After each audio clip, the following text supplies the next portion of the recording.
my balls, my trials and tribulation, my heart, my balls, my somebody stop, somebody come and get me. Little did I know that the Lord was riding with me. The dark, the light, the heart, the fight, the wrong, the right, the dark. Hey, what's going on out there, YouTube family? This is Samuel Legger here. I'm here with Lucas. We are here for another collaborative movie review. Now, the name of the movie is called The Trial of Chicago 7. This is a Netflix film, but don't let that get it twisted, because most likely, I think we can agree on this, this will be an Oscar contender for Best Picture, possibly. So, let's break it down. Lucas, what did you think about The Trial of the Chicago 7? First, let's say this, because I know it's a lot of people who are going to be like, this is a Netflix film. Understand, it's only a Netflix film because of the pandemic. That's the only reason it's a Netflix film. This was a film made by Paramount. This was their Oscar film. Because they couldn't release it and they did not want to take the financial loss on this movie, Netflix bought it from them. So there's no doubt this is in no way, shape, form, or fashion this is kind of just a Netflix film that they're hoping to get an Oscar nomination. This is not The Irishman. This is a movie that was set up to be an Oscar contender, and in every single way it is. It's too many good performances in this movie to even count. I don't even know how to start off with how many good performances you get in this movie. Yeah, let's just start from the top. The synopsis is the story of 7 people on trial, steaming from various charges surrounding the uprising at the 1968 Democratic National Convention in Chicago, Illinois. So let's just talk about how crazy this cast is. Yes. The cast, they got Eddie Redmayne, they got Sacha Baron Cohen, they've got Jeremy Strong, they got Yahya, they got Mark Rayleigh, they got Joseph Gordon-Levitt, they got Frank Langella, they got Don Doman, they got Michael Keaton, they got Kelvin Harris Jr. And I mean, just that cast alone is ridiculous. That is a ridiculous cast. That is a ridiculous cast. And you think, you got such a big cast, you have like pretty much everybody that I just named, either one was either up for Oscar contention or Emmy, or either one, and you're like, oh, okay, well, they got way too many people to kind of juggle. Then nobody's gonna have like, this good step. No, this every single person I just named has their moment to shine, and they are significant even in their fluid motion of where this story is going. Yes. Mm-hmm. Because the story is also based on the humanity of these characters. These 7 men that brought upon themselves to feel as though they needed to do something to make change within the war-ridden circumstances that were surrounding everything that was happening. From the opening, you knew, it was interesting, the music choice for that opening. I was like, man, there's a lot of tragedy, but they are going for it. Right. Yep. They are going for it. And I was like, yo, what's about to happen? And we don't even know what really goes down until it's brought before us through the trial itself. And again, like, you find out that every single one of these men at their core have something that they're really trying to push for our nation, for as individuals and individualism. That I was just really caught off guard by. And Aaron Sorkin is the person that wrote this and directed this. And I have to give him all the credit, because I didn't see this being one of the best films this year. And it is. Like, I don't know, I'm sorry, I'm geeking. But Lucas, you go. Let's start off first by saying, like, this movie has been hyped for a year before it's released. That this is Aaron Sorkin's next film. He's directing this film, and it's going to be amazing. That's all I kept on hearing. So when you hear that much hype, you kind of think the film is going to let you down. And then I saw this film, And right after I saw it again. And then I knew then, like, oh man, this could be the best movie of the year. Like, this is not the type of movie you should watch back to back. But I ended up watching it back to back because of the performances. It has the Sorkin wit, which if you all don't know, if you aren't fans, or maybe you don't know Mr. Sorkin's work, the Sorkin wit is very quick hitting dialogue. If you've seen Social Network, Moneyball, Molly's Game, those are literally 3 films he's been nominated for Best Adapted Screenplay. Or if you saw A Few Good Men, when you saw him do this with Jack and Tom as they're going back and forth with one another. Yep. It's kind of the way he sets up stuff. Or the greatest television show of all time, possibly West Wing, when they did the same thing. He sets up these scenes and he lets the actors go for it. Yep. And in this film, they go for it, even when they're reserved, like Mr. Levitt is in his role. He is still giving you a hell of a performance. Like this, absolutely. This film blew me away, and I don't get blown away by films. This film blew me away. He really does. Yeah, no. To even comment just on Joseph Gordon-Levitt's character, because he's playing, the opposition to to these men that are on trial, and the very moment that they introduce his character, it's a place of pause. You're like, is he playing ball here? What is he gonna do? And you can tell the integrity about him as well, like what his merits are, what his limits are, and just the opening of it. Like they write his character off so well that I'm like, bro, like if this really happened, like this is some craziness. And he just carries it. Like, I mean, every single person that's kind of going through their character really do sell this story in a very pivotal way. And the importance behind it, like the importance is felt throughout everybody's performance. Like there's a moment that I thought was a really subtle moment. I know Lucas will probably recall it, is when the trial was going crazy and they go and they have a recess, they get back to their encampment, and Eddie Redmayne's character kind of just like, he stops for a second talking, and they all look at the television and just all the different people that were, had lost lives, and it was kind of telegraphed, and they all were focusing on it. They weren't focusing on the trial. They were paying respect to the circumstance. And I knew right then, I was like, this is going to be something special, because that subtle cue right there tells everything about a refined character if you're really watching it. And just like I said, in the very opening of Joseph Gordon-Levitt's character, I was able to tell right off the gate. I didn't know where it was going to go or how I was going to get there, but I knew it was going to get there. And I thought that there was so much significance and importance behind that. And I'm going to just throw the football on this one, because I know Lucas is waiting to talk about this specific character that was played by Yahya. So what did you think about Yahya? Look here. All I can say is there is no way humanly possible he doesn't walk away with Best Supporting Actor at this point. I don't care what anyone else does for the rest of this year. This is one, people are going to be lucky that he's not submitted for Best Actor, because if he was, he would still win. This is the best performance this year, hands down, that I've seen. And I've seen some really good performances this year. He destroyed this role as Bobby Seale.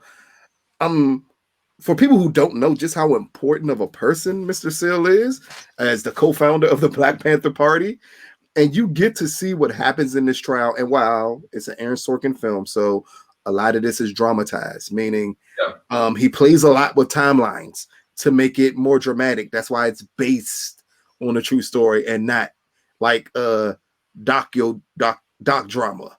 Yeah. And the way he plays with it, you need an actor who can embody a character, and Yahya kills this, man. In a film that has at least 5 other Oscar caliber performances, he kills everybody with his performance as Bobby Seale. it's a work of art. I would have never expected this from him. Going into this cast, you would literally think he could possibly come across as the weakest character. And instead, this is the hands down, the closest he get is Frank LaGoya. That's the closest performance to his. And that's because they're sparring back and forth with each other in this. Do you know how good of an actor you have to be to spar back and forth with Frank in anything? And the way they go toe to toe with each other in this movie is amazing. Like, again, I'm blown away by his performance in this movie. Yeah, I thought the weird thing about him is as soon as they kind of had him on trial, and I was like, oh, okay, all right. I didn't know that the circumstances surrounding his situation were going to be what they were. Because I was like, wait.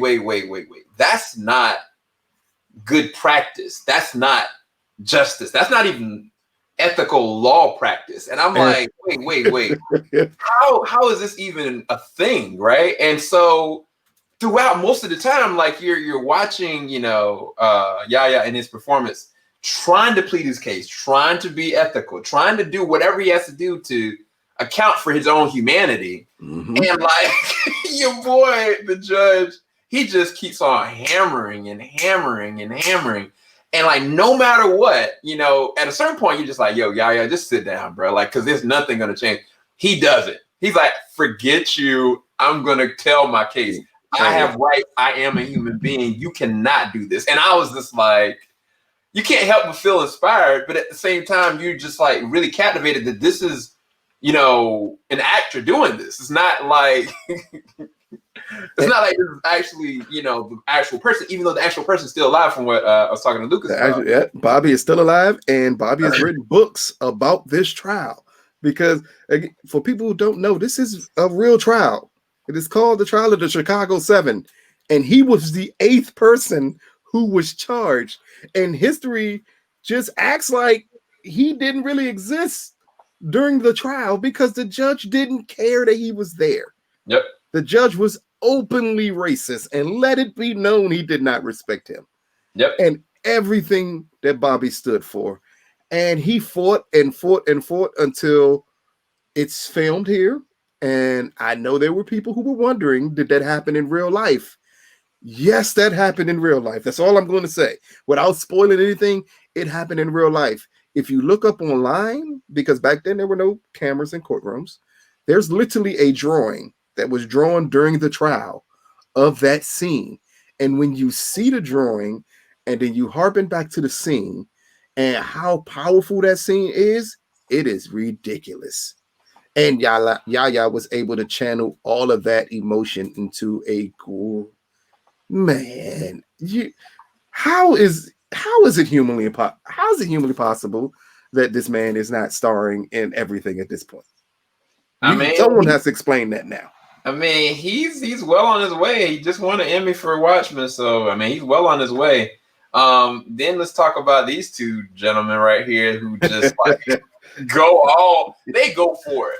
They go all the way for it. And first off, Lucas, put me on to Jeremy Strong. I just started Succession, and I was like, man, I'm really loving this guy. I'm loving this character. Then he was like, wait, he's in The Gentleman too. I was like, wait, what? He's in The Gentleman. I was like, this him?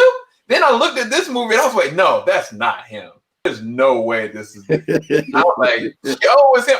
Like, he is such a good actor, bro. I was really thrown off. I mean, it's not like, the character is just the most, ethical, all this and that. Far like, from it's just his performance in making the character his own is what I have to commend. And the same thing for Sasha. The thing about Sasha's character in is it Abby? Is that his name? Mm-hmm. He actually threw me off, and because throughout most of the film, you're just kind of like, oh, he's this, he's that, and he's doing this stand up, throughout most of the film, and I'm just like, yo, why are you egging this on, And then you really, like I said, it's about the humanity of these men's soul. Mm-hmm. And that humanity is the most interestingly beautiful parts in one moment in the movie towards the second or third act, I would say, when he has this conversation with Rayleigh, not Marley. Yeah, he does have a conversation with Mark Rayleigh's character as well as Eddie Redmayne. Oh, and like I was like, man, that was a heck of a scene, man. Yo, I was like, hold up, man. What is going on with this movie right now? And we ain't even talked about Mark Rayleigh's because he plays the defense attorney.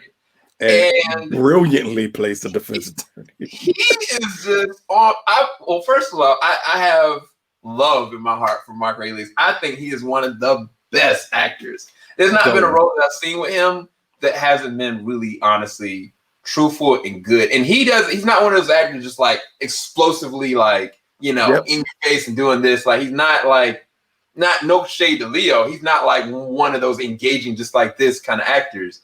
But his delivery is always powerful. It's always coming very pure and sincere, even if the character is slighted one way or another. In this one, when he was on, like when he was trying to go and just plead his case, and every time the judge was going back and forth with Yaya's character, and like you could tell he knows what's going on is just so messed up. Like, this is not law. This is not a good courtroom. He's trying to hold it in as much as he possibly can. It's that last blow up, isn't it? That last blow up did it for me. When he went off, I was like, well, I don't know how many the court you got, but I think they do talk about it. I think it was like, what, 24 or something like that? Man, man. Keep in mind, we're naming all of these performances. They all could end up being nominated for Best Supporting Actor. Yeah. It could basically be and Best Supporting Actor goes to the Chicago 7. Because every performance can be nominated. Every single one of these. And we didn't even get to Eddie Redmayne's performance yet in this movie. Like, we didn't. Like, he is an Oscar winner. Exactly. Actor. And he kills it in his performance of The Quiet One. Yep. He kills it. Yep. And when his character blows up, you're like, oh, man. Wow. Like, the thing about that, though, they set that up so perfectly. Because when you first see his character, you're like, oh, he's the reserved one. Like, he's going to be the, just the cast aside. When old man came up with the tape and started running through the tape with him, I was like, I'm curious to see how he's gonna react to this, as much as how is Redmayne gonna perform it. And I was like, kills it, man. He kills it. That's all I can say. That's all I can say. Like, it's. I guess at this point we may need to get to the director. Again, I told Sam before we started this review, I said we can literally talk for an hour just off of the performances in this movie. Yep. Alone the performances in this movie. Like, everyone kills it. Even Michael Keaton in a role that's maybe 5 to 6 minutes. Bruh, yo! 5 to 6 minutes. And he kills it. Like, this is amazing work here. Yo, look, when Michael came on the scene, I know we're kind of going off the kilter of a normal review. I'm just gonna tell you guys, I'm giving the movie a 10 out of 10, but so you can guys get past that in my personal opinion. But I'm just letting you know off rip. But when Michael Keaton showed up and he was having that conversation with them in his chambers, and it was under terrible circumstances or whatever. And when he opens his mouth about what's really going on, I was cracking up. And I was like, I can't wait to see where this is going to go. And when he gets to I don't want to spoil it, but you just know that he crushes it. He really does crush it. Man, that's another thing we ain't even talked about. We just been talking about the performances. We ain't talked about the score. We ain't talked about the cinematography. We hadn't talked about the imagery. We ain't talked about the story in terms of an adaptive play. I'm sorry, not a play, but a dramatization of events, of real events. Like, yeah, man. Like, I mean, all that is still amazing. Hey, let's just say this: from a screenplay perspective, Aaron Sorkin is the best writer in Hollywood. Understand that up front. He's the best writer in Hollywood because he can pull these type of screenplays out of his bum with no problem. And this was a great one. So he's the best writer in Hollywood. What you always question is, could he be as good as a director as that? And this film answers that to a resounding yes. Yep. This movie he directs the heck out of this movie. The shots are beautiful. The score is amazing. It's almost nothing to not like. If you want to nitpick a film, the ending wasn't as strong as it could have been. That's it. That's it. Nothing else. Nothing else. That's all I can say. Like, I don't know. As Sam said, I am very reluctant to give any film a 10 out of 10. I'm extremely reluctant at that. I'm like an old school film critic who just like, I'm not giving any film a 10 out of 10. None. Just never gonna happen. And every part of me want to say a 9.5 out of 10. Every part of me. But that same part was like, this is a 10 out of 10. Like, you can't even help it. This is a 10 out of 10. So if you just wanted to, as Sam said, if you just want to score, this is a 10 out of 10. This is, when I say it's one of the best movies of the year, I'm really struggling to find a film that is better. I'm really struggling. I saw one film that comes close in contention to this movie, but this movie blows you away too much, even for that film. This movie blows you away just too much. Yeah. It's like he just dropped a bomb in the middle of award season and dared everyone to match him. Yeah. And it's crazy because, again, from a cinematography standpoint, like some of the shots of what's really transpiring when the attack happens between the police and the protesters, I mean, bruh, like there's some really iconic shots that I was really surprised by that they were able to execute in this film. Because honestly, if it was filmed a different way, like it would have kind of just gotten lost in the sauce, or it would have focused one thing instead of another. Yes. And they chose when to have those shots, and they chose when to make sure that you felt what was the gravity of the situation. And there was only one other film that I've seen that happen with years ago, and I can't even remember the name of it, but this one executed that. It's not shock value, it's reality of the circumstance, and they bring you right into it, not through exposition, not even through necessarily just kind of transition you over, but like you're really recalling it as though it's happening for these men all over again. And as far as the ending is concerned, I mean, I agree with Lucas. I think it could have went, a different route to go stronger, but I would at the moment that Eddie Redmayne's character stands up, I was already at that point. Everything else after that just seems a little like as an ending, but who cares? I was good, bro. I didn't need the moment again, as Sam said, the moment he stands up, I'm told it's over. At that point, it's over. Yeah, there's nothing he could have done, but at the end of this movie, that would made me hate it by that point. Yeah, I mean, even if they say, after they're speaking, like we sometimes we go and give like random different endings. Like, say he stands up and he asks him, you want me to be brief, and then they pan out to this shot of his best friend been writing these things down this whole entire time, and he just looks at it, then stops, and then it blacks out. It wouldn't matter. I mean, either way, it would have had its effect. If the ending would have happened the way we know it happens, and the audience doesn't react the way that they react, that would have been that's the only thing I would have wanted, is for the audience not to react the way that they reacted. That's it. Yep. But that means all I'm saying is I didn't like their reaction at the end of the movie. Do you know how many movies? You know how many movies, if that was the only issue with it, it would be a 10 out of 10?